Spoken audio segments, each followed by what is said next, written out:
यामध्ये विशेषतः गेल्या काही महिन्यांमध्ये सातत्याने महाराष्ट्रामध्ये जी अतिवृष्टी झाली आणि त्यामध्ये शेतकऱ्यांचं जे काही नुकसान झालं या संदर्भात एक आढावा आम्ही घेतला। जवळपास 60 लाख हेक्टरचं नुकसान हे झाल्याचा प्राथमिक अंदाज आहे। यापैकी पहिल्या टप्प्यातलं जे काही नुकसान होतं ऑगस्ट पर्यंतचं त्याकरता 2215 कोटी रुपये हे राज्य सरकारने वितरित करणं चालू केलेलं आहे। ई-केवायसी चे जी काही अट होती ती शिथिल करून ॲग्रीस्टॅकच्या रेकॉर्ड प्रमाणेच हे पैसे देण्याचा आम्ही निर्णय घेतलेला आहे आणि त्या संदर्भातली कारवाई आम्ही सुरू केलेली आहे। असाही निर्णय करण्यात आलेला आहे की आता पुढच्या 2-3 दिवसात सगळ्या प्रकारची माहिती आमच्यापर्यंत पोहोचेल। काही ठिकाणी पाणी असल्यामुळे योग्य प्रकारचं असेसमेंट घेता येत नव्हतं आणि म्हणून त्यांना अधिकचा वेळ आपण दिलाय। पुढच्या 2-3 दिवसात ही सगळी माहिती पोहोचेल। त्यानंतर शेतकऱ्यांना करावयाची मदत असेल, जी खरडून गेलेली जमीन आहे त्याच्याकरता करायची मदत असेल, विहिरींच्या संदर्भात करायची मदत असेल, घरांच्या संदर्भातली मदत असेल, तातडीची मदत जी आपण सुरू केली आहे त्या संदर्भातले निर्णय असतील, वेगवेगळ्या प्रकारे ज्या ज्या प्रकारचं नुकसान झालेलं आहे त्या सगळ्या नुकसानाच्या संदर्भात एक कॉम्प्रिहेन्सिव्ह पॉलिसी तयार करून आणि ही सगळी जी काही मदत आम्ही करणार आहोत ही पुढच्या आठवड्यामध्ये त्या संदर्भातली घोषणा आम्ही करू आणि शक्यतोवर आमचा प्रयत्न आहे की सगळी मदत ही शेतकऱ्यांना दिवाळीपूर्वी त्यांच्या खात्यामध्ये मिळाली पाहिजे अशा प्रकारचा प्रयत्न आम्ही करणार आहोत। तसाच निर्णय मंत्रिमंडळाने घेतलाय। दुसरं मंत्रिमंडळाने हाही निर्णय घेतलेला आहे, सातत्याने ओला दुष्काळाची मागणी होत असते पण मॅन्युअल मध्ये ओला दुष्काळ कुठेही नाही, आजपर्यंत कधी ओला दुष्काळ जाहीर झालेला नाही।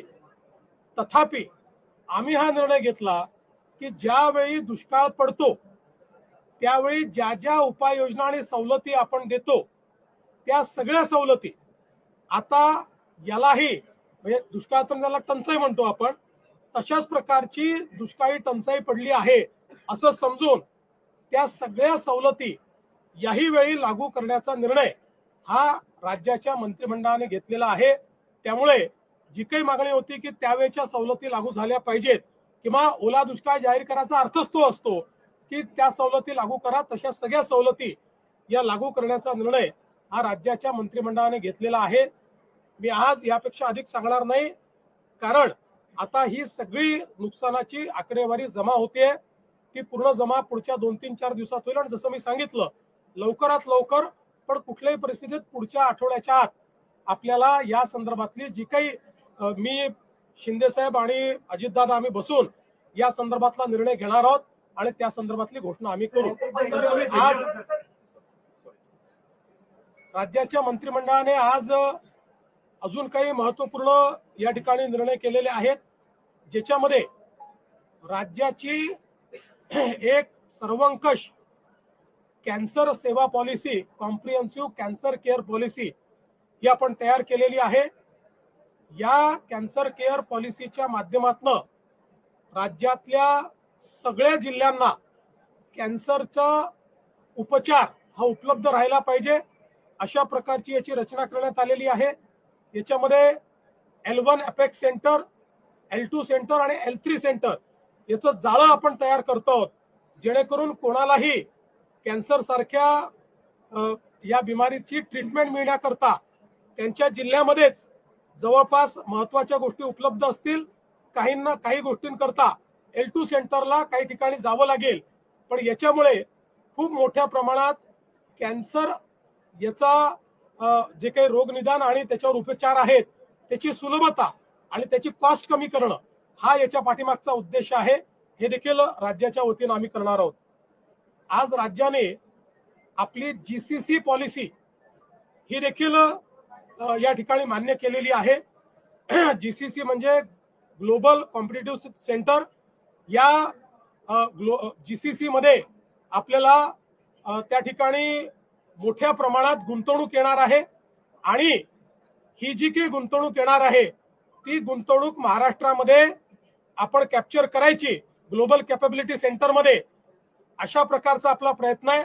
हे ग्लोबल कॅपॅबिलिटी सेंटर मोठ्या प्रमाणात रोजगार देणारे सेंटर आहेत। ज्या प्रकारे मागच्या काळामध्ये बीपीओनी आपल्याला खूप मोठ्या प्रमाणात रोजगार दिला, तसंच आता हे ग्लोबल कॅपॅबिलिटी सेंटर्स जीसीसी रोजगार देणारे आहेत।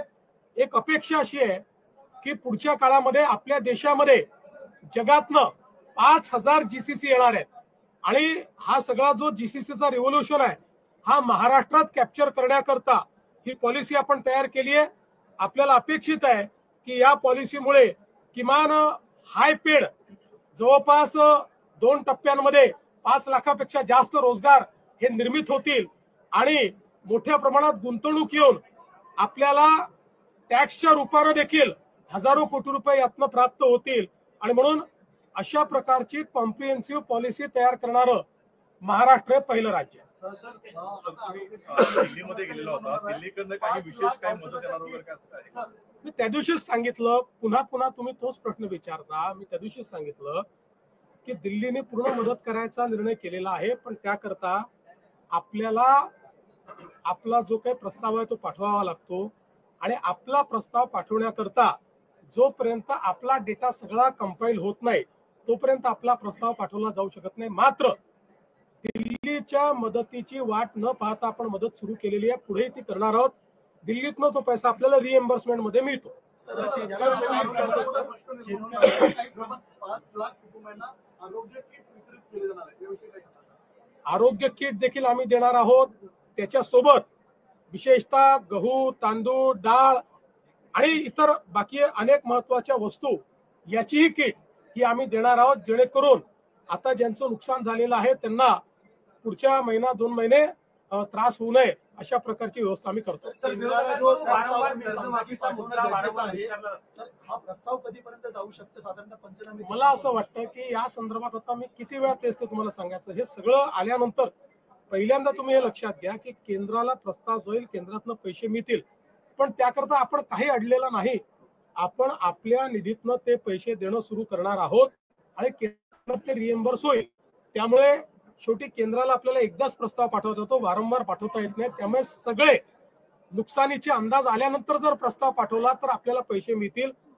काही गोष्टी अशाही निघतील की ज्या केंद्राच्या निकषातच बसणार नाहीत, एनडीआरएफच्या निकषात बसणार नाहीत, अशा काही गोष्टी असतील।